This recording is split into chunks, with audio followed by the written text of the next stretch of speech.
చెప్పులు ఎవరైతే తీసుకుంటారో వాళ్ళు పైకి రావాలి. మనకు కూడా కొన్ని సంస్కారం ఉండాలి. మరి ఇందాక మేడం గారు చెప్పిన దానికి ప్రతి ఒక్కదానికి కూడా మేము ప్రభుత్వ అధికారులతో పాటు ప్రోటోకాల్ ఉన్న వాళ్ళు సహకరిస్తే బాగుంటుంది. కొన్ని చిల్లర పనులు చేయకుండా కొన్ని విజ్ఞతగా ఉంటే బాగుంటుందని చెప్పి మరి నేను చెప్తున్నా. మరి జనరల్ గా ఏ గ్రామాలలో పోయినా మరి ఒక ఎమ్మెల్యే గాని, ఒక సర్పంచ్ గాని, ఒక ఎంపీటీసీ గాని మన గౌరవంగా చూడాల్సిన బాధ్యత మన అందరి మీద ఉంటుంది. అదే పాటించాలి. మరి అది విజ్ఞతగా వదిలేస్తున్నాము.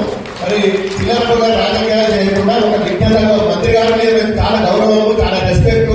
అలా మీరు ఎప్పుడు కూడా చిన్న ఏ ప్రోగ్రామ్ వచ్చినా ఎక్కడైనా మేము గౌరవించుకున్నాం. ఒక ఆడబిడ్డగా, ఒక మంత్రిగా అన్ని విధాలుగా గౌరవించుకున్నాం. అదే తరహాల భవిష్యత్తులో కూడా మరి మేము చూసుకునే బాధ్యత మా మీద ఉంటుంది. కాబట్టి అన్ని కార్యక్రమాలలో ప్రభుత్వం కానీ, ప్రభుత్వ అధికారులు కానీ, కలెక్టర్లు కానీ మరి ఒక ఏదైతే ప్రజల కోసం అందరం కూడా పనిచేస్తున్నాం. అదే విషయం ఇందాక మంత్రి గారు కూడా చెప్పారు. అందరం కూడా ప్రజా ప్రతినిధులు కాబట్టి దీనికి అందరూ సహకరిస్తే బాగుంటుంది. అధికారులు, ఆర్టీఓలు, పోలీసు వాళ్ళు కూడా ఒక ప్రోటోకాల్ మెయింటైన్ చేయాల్సిన బాధ్యత ఉంటుంది. ఇప్పుడు ముఖ్యంగా ప్రభుత్వం ఉండొచ్చు, మళ్ళీ ప్రతిపక్షంలో ఉండొచ్చు, మన అధికారంలో ఉండొచ్చు.